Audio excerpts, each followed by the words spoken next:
Hello dear bankers, welcome to Edutap. IE and IFS की shift 2 की analysis हमारे सामने आ गई है।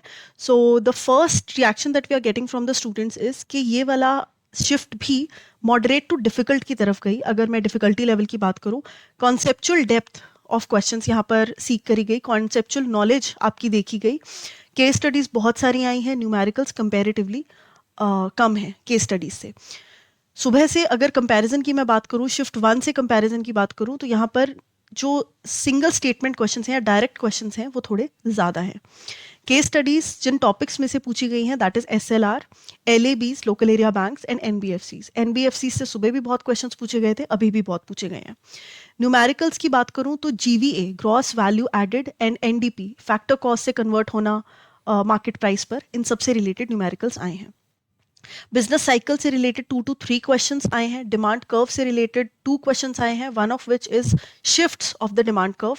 एमएसएमईज की लिमिट्स एंड इनिशिएटिव सारी बहुत इंपॉर्टेंट है। If you have time and you are preparing for shift 3, please don't forget to go through and revise the MSME limits and initiatives, because दोनों ही शिफ्ट्स में काफ़ी ज़्यादा क्वेश्चंस इनमें से उठकर आए हैं।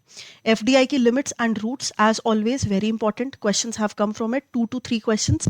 रेगुलेटरी बॉडीज से रिलेटेड, चाहे वो इंश्योरेंस की हो, चाहे वो कैपिटल मार्केट्स की हो, चाहे आपके बैंक्स की हो, आरबीआई एंड ऑल दैट, अलग अलग टाइप के क्वेश्चंस यहाँ पर देखने को मिले हैं रेगुलेटरी बॉडीज से related, direct and indirect. Money supply also has been important यहाँ पर, एंड ISLM कर्व से रिलेटेड क्वेश्चंस भी आए हैं। तो आपके आने वाली शिफ्ट में do revise the theories of interest अगर आपके पास टाइम है मॉड्यूल बी में, एंड डिमांड के जो कॉन्सेप्ट हैं, other different factors along with the supply. तो दीज आर द एरियाज जो कि यहाँ पर कवर करे गए हैं। साथ ही मैं आपको बता दूं कि if you have qualified the exam, I am very very very happy for you, congratulations guys. आपने बहुत अच्छे से मेहनत करी एंड दैट शोड।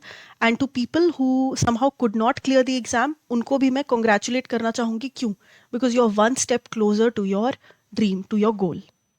ठीक है जी, तो बिल्कुल डिसहार्टन नहीं होना, बिल्कुल फोकस नहीं खोना, अभी भी टाइम है ना। अपने अगले एग्जाम्स पे फोकस करना है, एक चीज से खराब होकर हम दूसरे को नहीं हाथ से जाने देंगे। So let's focus on the next best thing. I am sure you will perform absolutely wonderful there, right? So I wish you all the very best. I will see you with another analysis of shift 3 after some time.